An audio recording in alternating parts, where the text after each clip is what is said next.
Good afternoon, ladies and gentlemen.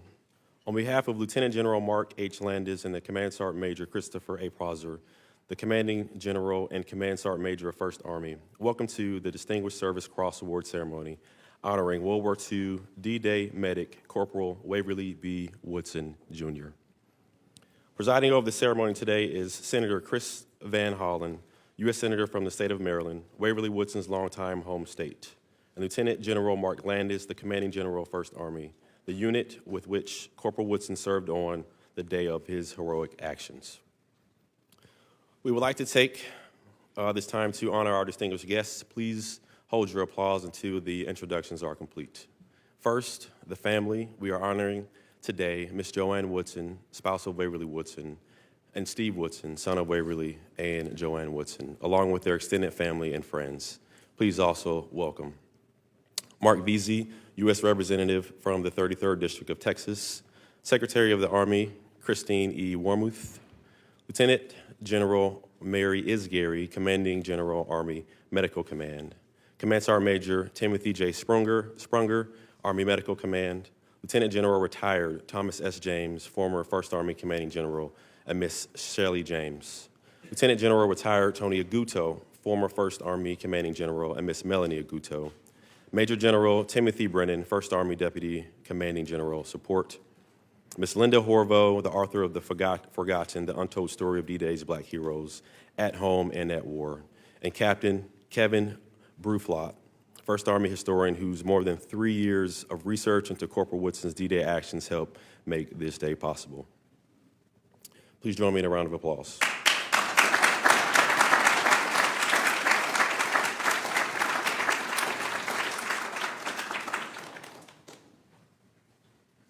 Ladies and gentlemen, please rise for the arrival of the colors and remain standing for the national anthem sang by vocalist Staff Sergeant Jocelyn Pride, an invocation by Chaplain of the United States Senate, Barry C. Black. Lieutenant General Landis is dedicating his honors to the service and sacrifice of Corporal Waverly B. Woodson, Jr. and the Woodson family.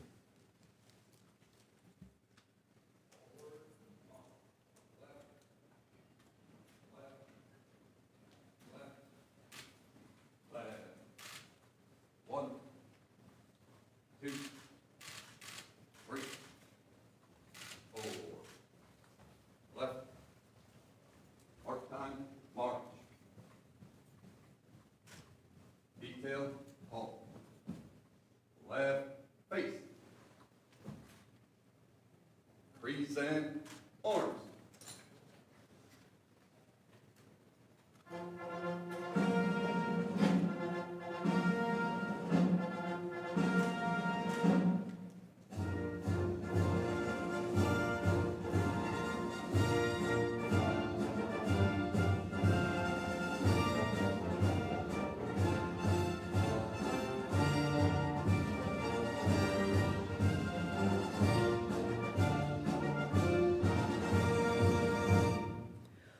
Oh, say, can you see by the dawn's early light what so proudly we hailed at the twilight's last gleaming, whose broad stripes and bright stars through the perilous fight o'er the ramparts we watched were so gallantly streaming, and the rockets reclear, the bombs bursting in air, gave proof through the night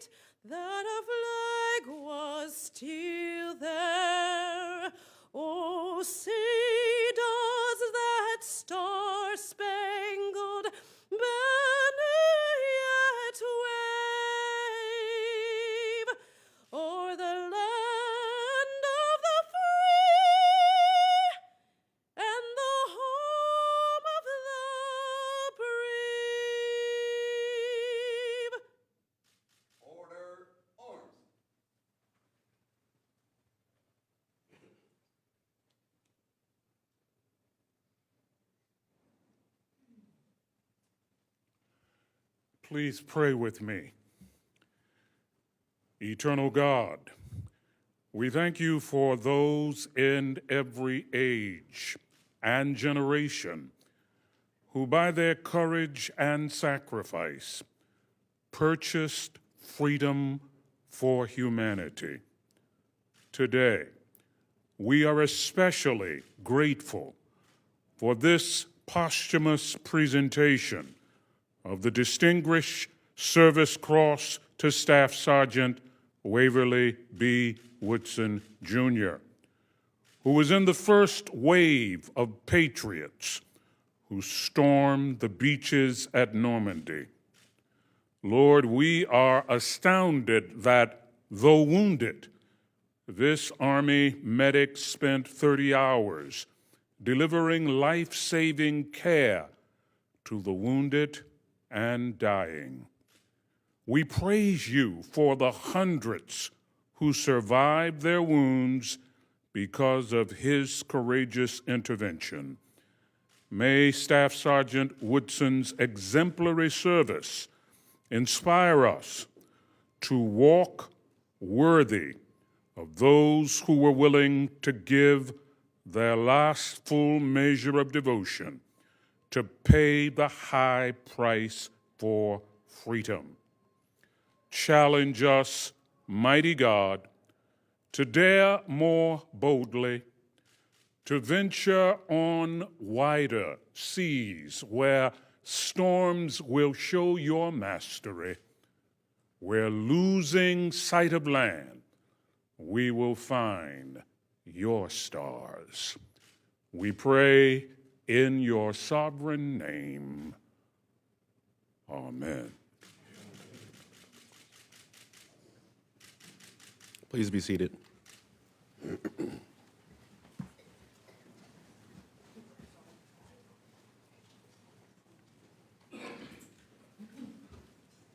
The Distinguished Service Cross was established by President Woodrow Wilson on January 2nd, 1918. General John J. Pershing, former First Army commander and commander-in-chief of the American Expeditionary Forces in France during World War I, had recommended that recognition other than the Medal of Honor be authorized for the armed forces of the United States for valorous service rendered in like manner to that awarded by European armies. The Distinguished Service Cross is the second highest military decoration that can be awarded to a member of the United States Army. Today we have the distinct honor of awarding this prestigious award to former Corporal Waverly B. Woodson, Jr. On 6 June 1944, Corporal Woodson, a 20-year-old First Army medic, stormed the beaches of Normandy in the first wave, landing on the deadliest section of the coastline. Gravely wounded himself on approach, but focused only on the men around him. Corporal Woodson hastily set up a first aid station on Omaha Beach. He dragged the dead and wounded from surf, removed bullets, patched wounds, dispensed blood, plasma, and even amputated one man's right foot. He worked all day through the night and well into the next day, 30 straight hours until he was on the brink of collapse from blood loss and fatigue. As a member of the All-African 320th Barrage Balloon Battalion, Woodson's extraordinary acts drew praise from an Army that, at the time, was still segregated by race. The Army issued a rare press release praising the young medic for saving more than 200 casualties on the invasion beaches of France. Woodson returned home from the war committed to the field of medicine. He graduated with a degree in biology from Lincoln University in Philadelphia. In 1950, he was recalled to active duty for the Korean War and rose to the rank of staff sergeant. After service, Woodson spent a long career at the National Institute of Health, where he oversaw the staffing and equipment of surgical rooms. An entire generation of doctors at the NIH would request Mr. Woodson's expertise, saying that they felt most comfortable performing high-stake procedures when he was overseeing their operating rooms. Mr. Woodson died in 2005 and is buried in Section 69 of Arlington Cemetery. He is survived by a large and loving family who are here today and have advocated for his valor upgrade for decades. Mr. Woodson was awarded the American Campaign Medal, Asiatic Pacific Campaign Medal, 2 Bronze Star Medals, European African Medal, Eastern Campaign Medal with Arrowhead Device, Good Conduct Medal, Purple Heart, United Nations Medal, World War II Victory Medal. He would serve again during the Korean War, rising in the rank to Staff Sergeant. The Secretary of the Army has made the determination that Waverly Woodson's Bronze Star be upgraded to the Distinguished Service Cross. It's my pleasure to introduce Senator Chris Van Hollen, United States Senator from Maryland.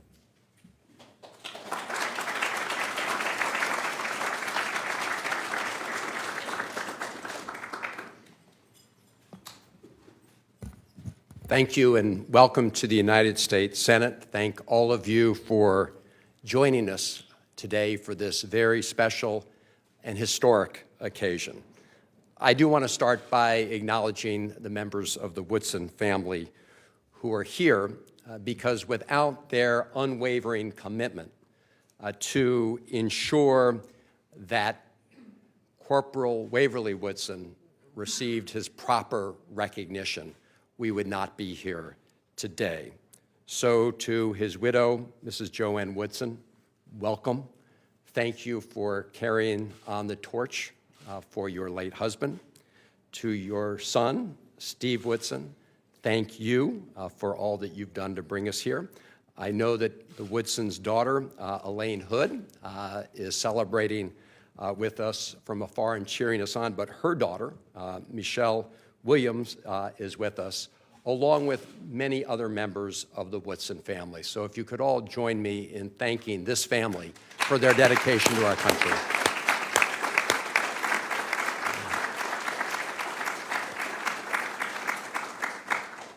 I also want to acknowledge the presence of our terrific Secretary of the Army, Christine Wormuth, who has served our country very well in this capacity. And before, Madam Secretary, we're grateful to you and your entire team for paying very close attention to this case and giving it the consideration and review that it deserves. So to the Secretary and her team, thank you all very much for being here. To the First Army Commanding General, Lieutenant General Mark Landis, thank you for your service. I had a chance to talk with the General a little bit on our way over here, and thank you for carrying on that amazing legacy of the First Army, along with Command Sergeant Major Christopher Prosser and your entire team. So to the whole First Army Command, thank you for your continued leadership.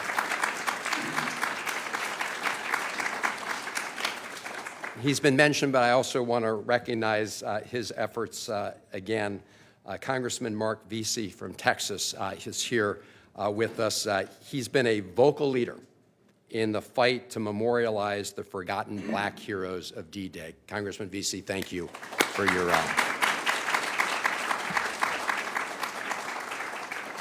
I'd also like to acknowledge some of the other members of staff teams, my staff team, and historians, some of who have been mentioned, without whose work we would not be here today either. Author Linda Hervo, who you're going to hear from. Where's Linda? Thank you.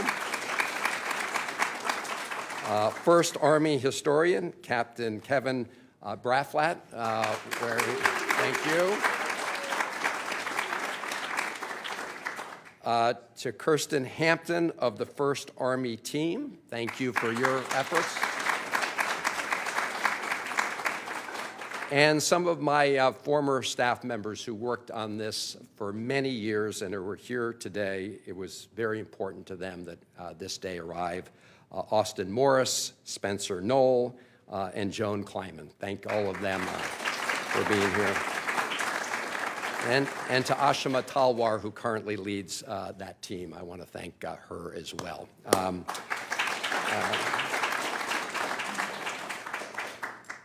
So on D-Day, which we all understand was one of the finest and also most consequential hours in our nation's history, Waverly Woodson's valor stood out. Then Corporal Woodson was wounded before his landing craft reached the shore. But he put his pain aside to spend 30 long hours helping his fellow soldiers, dispensing plasma, setting bones, administering CPR, and saving dozens of lives from water and drowning, from bullets and from bombs. His valor burned through the fog of war. All the way back in Washington, D.C., aides to President Roosevelt heard his name. His deeds were extraordinary, and it was recommended that he receive the Medal of Honor. But the recommendation was never followed. And it's clear that at that time, only one thing stood before Waverly Woodson and the recognition he deserved, and that was the color of his skin. The United States awarded 432 Medals of Honor during World War II, and not a single one went to an African American.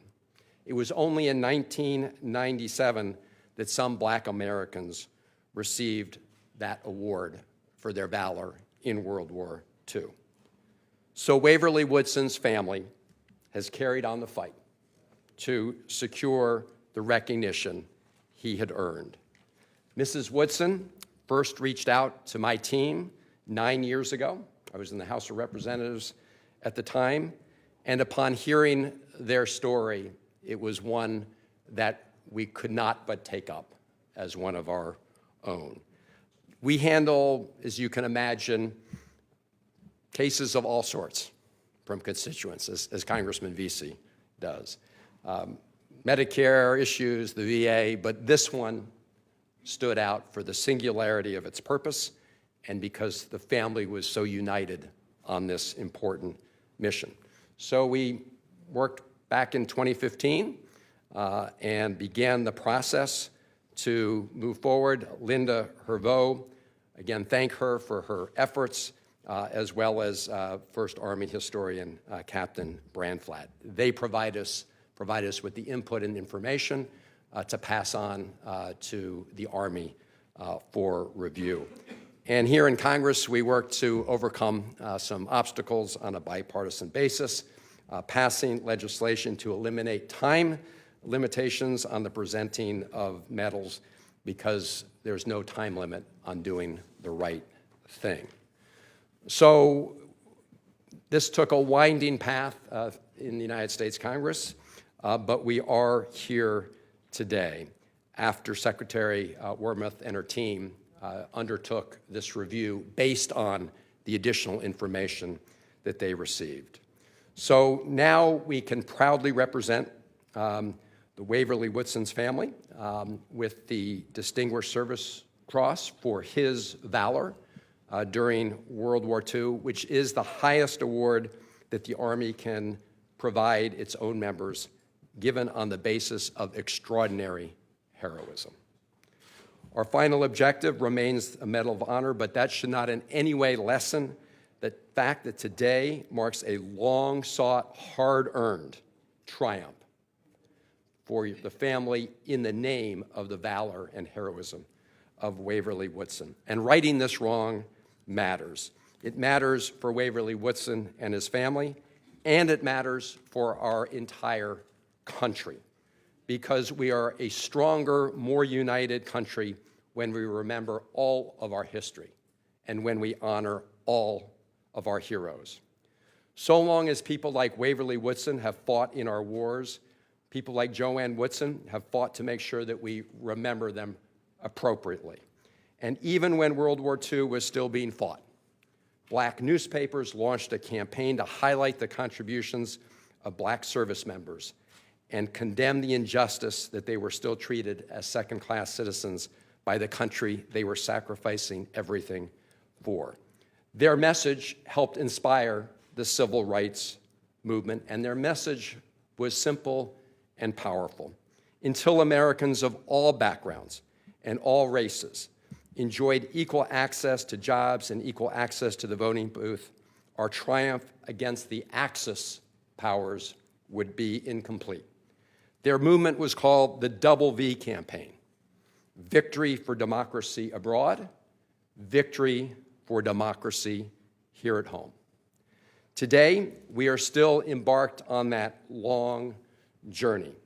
And today, by awarding Waverly Woodson with the Distinguished Service Cross, we are another important step along that journey.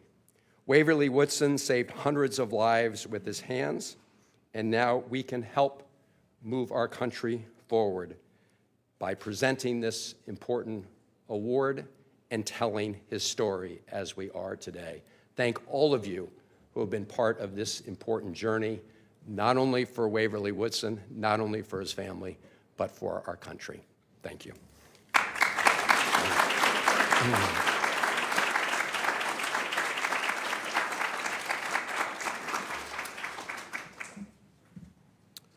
Thank you, Senator Van Hollen. Ladies and gentlemen, please welcome the Commanding General of 1st Army, Lieutenant General Mark Landis.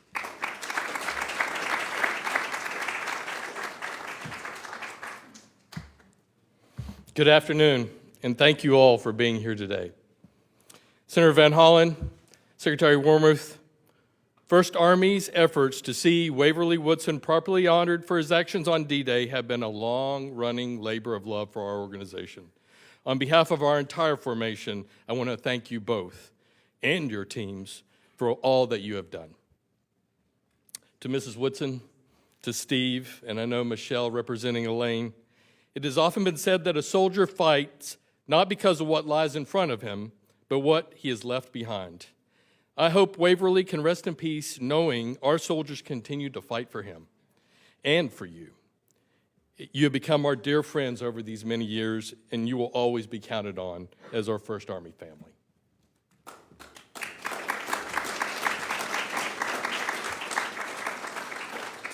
This day has been a long time coming. I'm the 4th 1st Army commander that has assisted with this upgrade effort. 2 others are also here today. Lieutenant General retired Tom James and Lieutenant General Tony Agudo. Lieutenant General Steph Twitty wanted to be here, but he is currently overseas. 3 of our Command Sergeant Majors, including Chris Prosser here today, have worked on this effort. And you would be hard-pressed to talk to a single soldier or civilian within our 3,400 personnel footprint who does not know Staff Sergeant Woodson's name and story, who has not personally hoped that this day would come.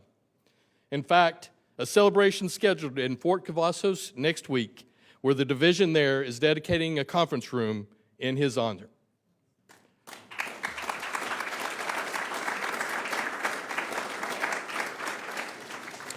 All of us consider it our honor and privilege, even more our duty, to remember and care for one of our soldiers and his family. Even if 80 years have passed since he wore the cloth of this nation in our iconic Block A patch, correcting a historical wrong is incredibly satisfying for all of us. When I look at the photo of Staff Sergeant Waverly Woodson on display here today, it occurs to me that this proud young medic embodies the greatest legacy of our Army and our nation. Ordinary Americans who become extraordinary, rising to the occasion, conflict after conflict, at precisely the moment the nation needed them. I found myself thinking a lot about Staff Sergeant Woodson. I think that because for better part of 8 decades, his contributions to one of the most iconic operations in modern military history, D-Day, have remained unrecognized and forgotten. But as I've gotten to know the story of Staff Sergeant Woodson, I've discovered that his legacy may be quieter. It may have remained unsung for far too long, but a legacy it still is. I'd like to tell you a little about this remarkable inspiration he has had on 1st Army 80 years after his actions on D-Day and nearly 20 years since his death.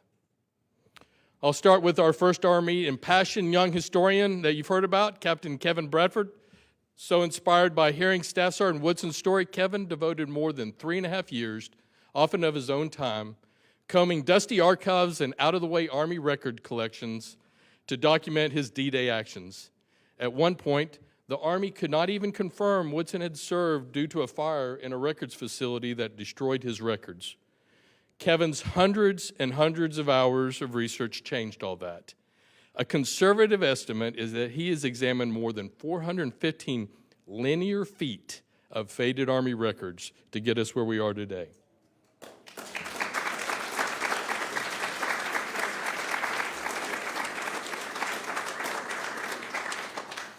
I can tell you about the holler he let out in the National Archives when he found proof of Woodson's Purple Heart. I thought it was supposed to be quiet in the library, Kevin. Yeah. Kevin drove here with his family and 3 children so they could see for themselves what their dad has spent so many nights and weekends working on, so they could understand why so many family vacations included a side trip to a military museum with pertinent record holding. He did this because Staff Sergeant Woodson's actions and character were inspirational. I also think about the medical clinic that sits across the street from 1st Army's headquarters at Rock Island Arsenal. Our organization advocated for it to be renamed the Woodson Health Clinic, knowing there could be no more appropriate honor for a man whose Army service was focused on treating our warriors. When 1st Army soldiers walk into that clinic, they pass by a picture of Waverly Woodson wearing that same patch that they're on their uniforms today and can read about his actions on D-Day. His example continues to be impelling for us today. I think about Staff Sergeant Aaron Williams, a 1st Army soldier who traveled to Normandy in June to lay a Distinguished Service Cross we will present today in the sands of Omaha Beach. Staff Sergeant Williams was moved to tears that summer morning. He called his mom back in the States to tell her about a hero named Waverly. Staff Sergeant Williams serves in an Army that now celebrates the diversity of its force rather than minimizing it. Staff Sergeant Woodson continues to propel future leaders in our Army. I think about the text messages we received from Staff Sergeant Woodson's son, Steve, when he sent in pictures of the Distinguished Service Cross laying in the sands of France. And he typed to us, and I quote, "The DSC may be considered the 2nd highest award to many, but my dad would have considered it the highest honor because it comes from his peers at 1st Army," end quote. It is heroes like Staff Sergeant Woodson that make America and the U.S. Army victorious. And finally, I think of the families whose sons came home, lived full lives thanks to medical care they received from a brave medic on that hellish beach. I think of the Woodson family gathered here, some of whom decided to serve in uniform themselves because they were inspired by a grandfather, by their uncle. Make no mistake, each one of you here are his most important and lasting legacy. This is a legacy that will no longer remain unsung. I'll close with this. At the end of the ceremony, we will sing the 1st Army song, which was composed shortly after World War II. The words truly do memorialize the heritage of 1st Army, the organization which led all American ground forces and airborne troops on D-Day. We have copies of the original sheet music, and I can't help but believe that hastily written note on the top of the score was intended to describe heroes precisely like Staff Sergeant Waverly B. Woodson. And I quote, "dedicated to the gallant fighting men of D-Day," end quote. Extraordinary, inspirational, impelling, propelling, victorious. What a legacy. Thank you so much. First indeed, this will defend.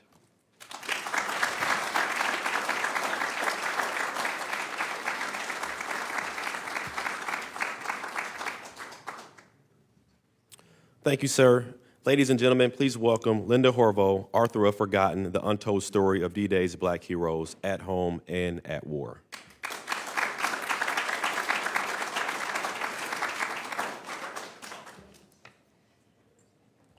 Good afternoon. Good job, everyone. There are many of us who doubted that this day would ever come. I've been speaking about the men of the 320th Barrage Balloon Battalion for many years now. And I always ask the question, why were these men excluded from the story of D-Day? Why was it that in 1944, a brave young medic named Waverly Woodson Jr. was denied high honors?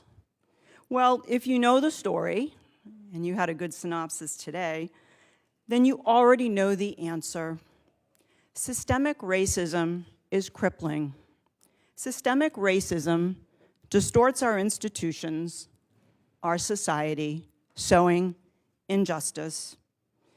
We are here to honor the memory of Waverly Woodson, but there are many others, African Americans, who will never be given their just rewards. Another question I ask is this: who were are historians? Why must we rediscover and rewrite our own history? Today in the United States, there are people who do not want that record to be corrected. There are schools in which teachers are told not to talk about slavery, about segregation, where the African American experience is still excluded. We know the story of the 22-year-old corporal who saved countless lives on Omaha Beach, working through his own serious injuries. We know the Woodson story thanks to people who cared. You've heard their names. People at the 1st Army Headquarters, Rock Island, Arsenal, Illinois. People like Kirsten Hampton, who thought it was important to bring this forgotten soldier back into the light. General Thomas James Jr., who wrote that the Woodson story broke his heart and called on the Army, the big Army, as we called it, to award the Medal of Honor to Waverly Woodson. You heard about the 1st Army's dedicated historian, Captain Kevin Broflot, and my apologies to the Woodson children for all those family vacations at military institutions and museums. He devoted so much time to following the Woodson records trail, hunting for proof in obscure archives and in places that I never would have thought to look.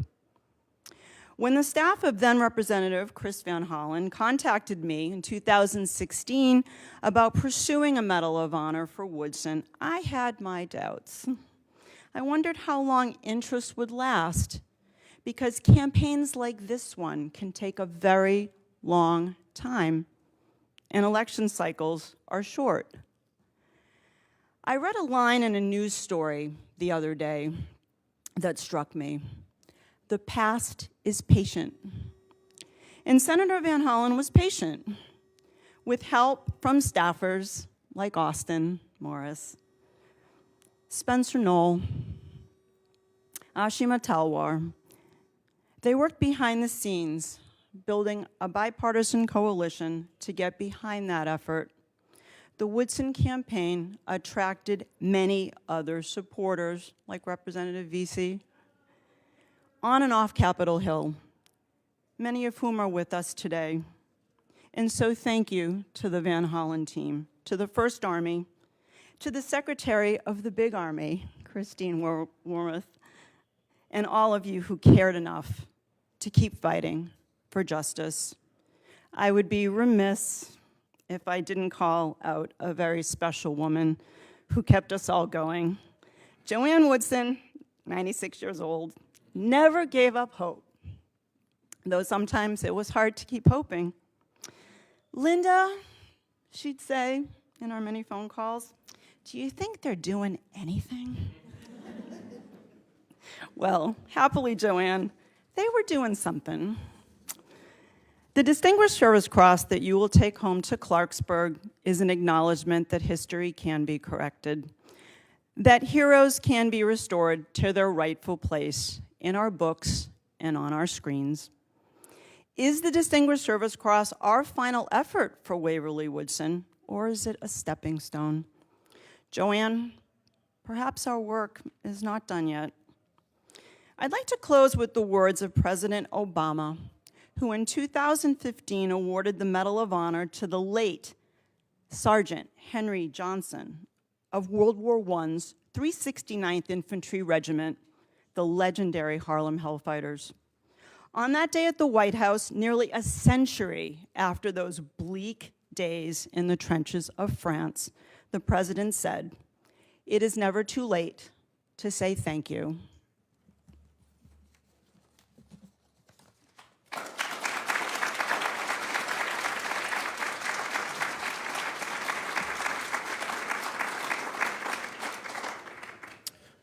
Thank you, Ms. Hervo. Senator Van Hollen, Lieutenant General Landis, and Command Sergeant Prosser will now present the awards to Ms. Joann Woodson. Ladies and gentlemen, please remain seated during the publishing of the orders and the award presentation. Thank you.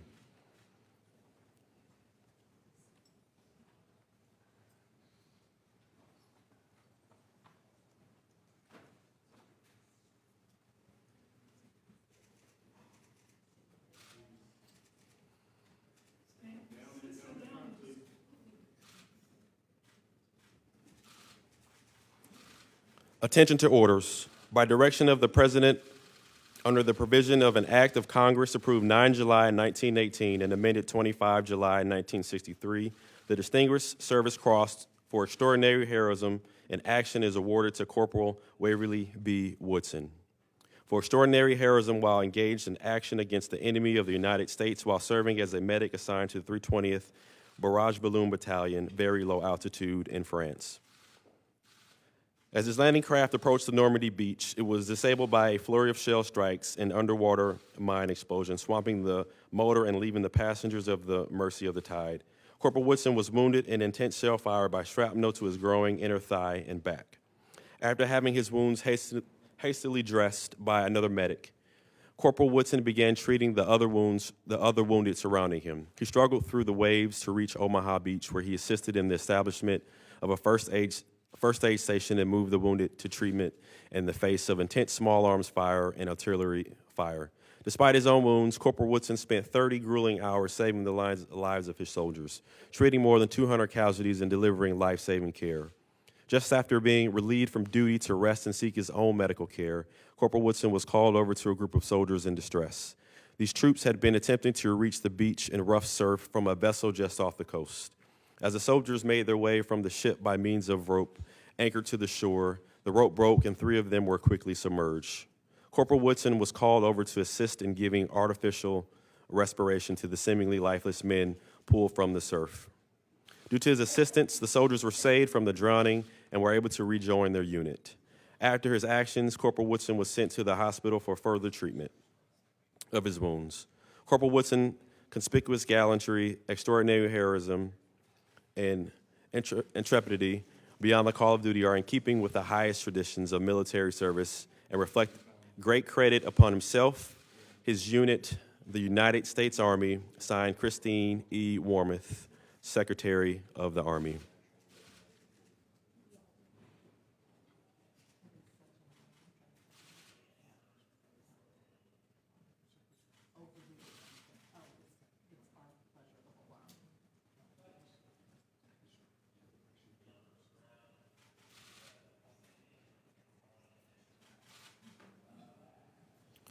Lieutenant General Landis is also presenting Ms. Woodson with a World War II-era Distinguished Service Cross. This past June, during the events commemorating the 80th anniversary of D-Day in France, First Army soldiers and leaders returned to the very spot where Woodson set up his first aid station on Omaha Beach. In anticipation of this ceremony, the soldiers, some of who are today, laid this medal in the sands where Corporal Woodson performed his extraordinary actions 8 decades ago.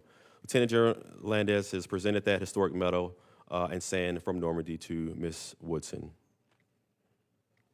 Thank you, Senator Van Hollen, Lieutenant General Landis, and Mrs. Woodson. Ladies and gentlemen, please welcome Ms. Elaine Williams and Mr. Steve Woodson, who would like to say a few words on the behalf of the Woodson family.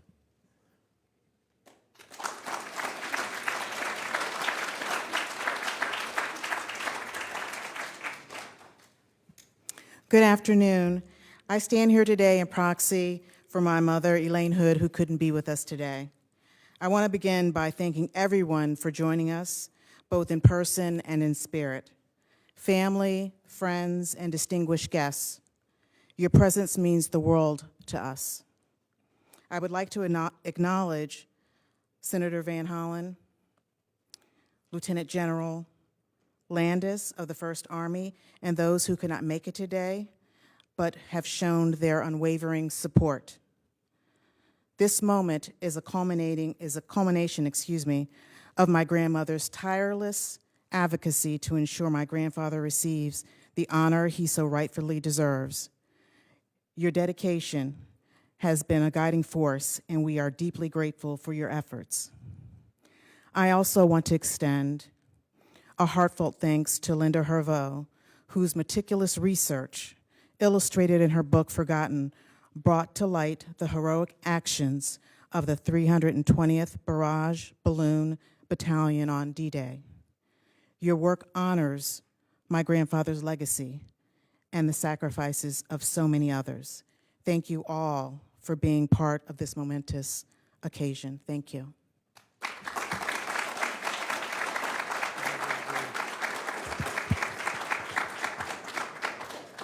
Thank you, Michelle. That was very, very warming.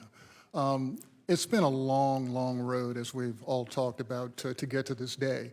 One of the things that I really, really will carry for the rest of my life is the professionalism displayed by the First Army.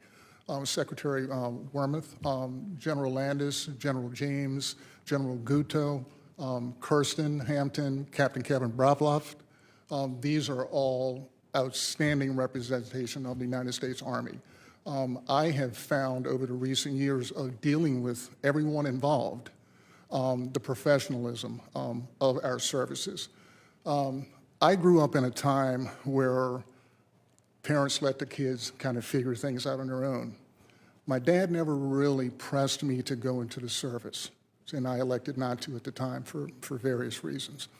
To this day, I wish I had. I wish I could have been part of the First Army after experiencing everything that they have done and also seeing the close-knit family that they represent.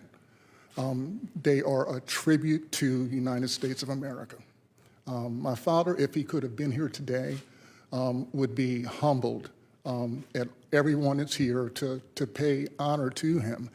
My dad never really talked about a lot of his heroism or actions, all during my younger parts of my life. He started to open up around 1994, 95, after the 50th anniversary. And that's when he started to actually bring forward some of his emotion that he had. And it was, believe me, it was deep-rooted. But he handled it, and he instilled upon, I think, everyone in our family how important it is to be American. We have a number of family members that are in the service, that have been in the service, and have really contributed to the legacy of the Woodson family. So I appreciate everyone that has served in our family for the United States service. Senator Van Hollen, I appreciate all of your efforts. Once again, your staff is outstanding. We could not have gotten this done without them. So I really, really thank you and for all of your efforts, as well as Ashima's and all of the rest of your crew. Linda Hervo, don't want to let you sit down towards the last because you're the first person that comes to my mind when we start talking about my dad's recognition. She has been outstanding. Actually, she feels like a family member to me anymore after all of the times that we've spent together talking and laughing regarding everything that's taken place up to this point. So thank you, Linda, for all of your efforts. Paul Newman is here also, Jr., not Paul Newman, the actor, but he's got as much class. Paul Newman, thank you very, very much for all of your efforts in the city of Philadelphia. Paul was instrumental in actually getting the street renamed after my dad. And it's really suiting because the street that he had renamed, the actual residence of his parents were right there. So that was truly outstanding and a wonderful experience to go to Philadelphia to see that the commemoration. So I just want to thank everybody. Last but not least, our family. Thank all of you all for attending.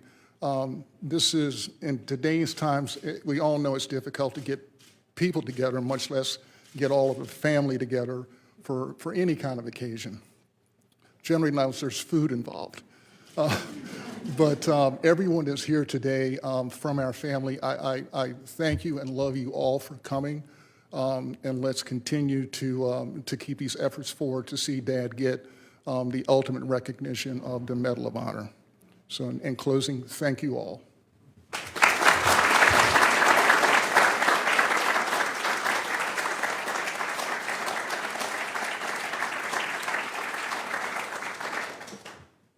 Ladies and gentlemen, the Woodson family has asked to present a gift that is small in size but immense in meaning and symbolism to a First Army soldier who is currently the same rank as Waverly Woodson, attained after a second tour of service, this time in the Korean War.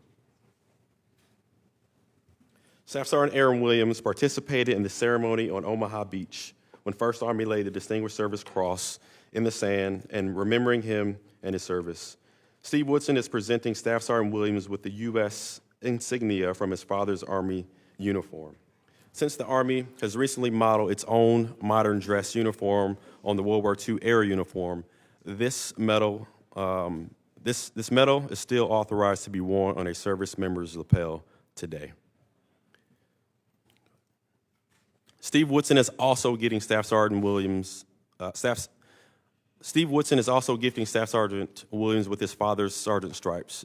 These stripes denote that a soldier has risen to the rank of non-commissioned officer in the United States Army. The NCO Corps is the backbone of our force.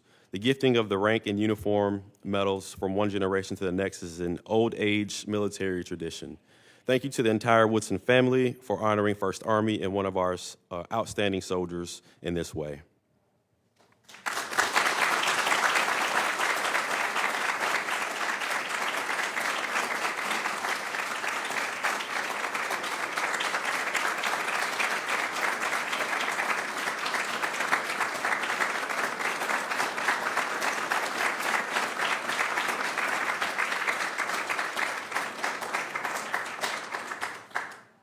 Thank you. Just say one real quick word. Sergeant Williams, the reason that we wanted to do this, the honor of my father's match, was because I know that if you were here, we would be more than proud to offer this to you for the valuable service that you provided for our country. I've heard nothing but good things about you and the direction that you're going, and I wish you all the best luck in the journey that you're destined for. You're a shining example of not only African-American soldiers in the U.S. military, but just as men in general. So thank you for all of your hours of service.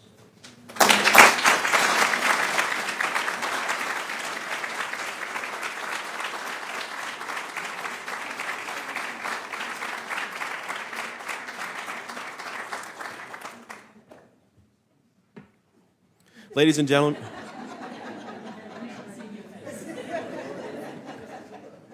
and gentlemen, Calvin Coolidge, our nation's 30th president, once said that the nation which forgets its defenders will itself be forgotten. We affirm today that we will always remember our heroes and their families, no matter how many decades have passed. On behalf of Senator Van Hollen, Lieutenant General Landis, and all the soldiers of 1st Army, thank you for being here today as we acknowledge the extraordinary service and sacrifice of Waverly Woodson. In the Army, we say that we stand on the shoulders of giants. Staff Sergeant Woodson will forever be that for all of us who have heard his remarkable story. He remains a part of the 1st Army legacy, and we consider the Woodsons part of our 1st Army family. Please rise for the playing and singing of the 1st Army song and the Army song. The words are printed on the backs of your program. Remain standing for departure of the retirement of the colors.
March along, sing our song with the army of the free. Count the brave, count the true,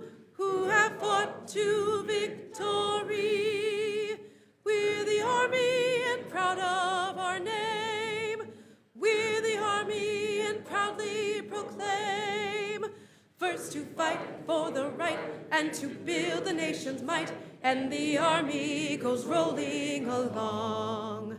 Proud of all we have done, fighting till the battle's won, and the army goes rolling along.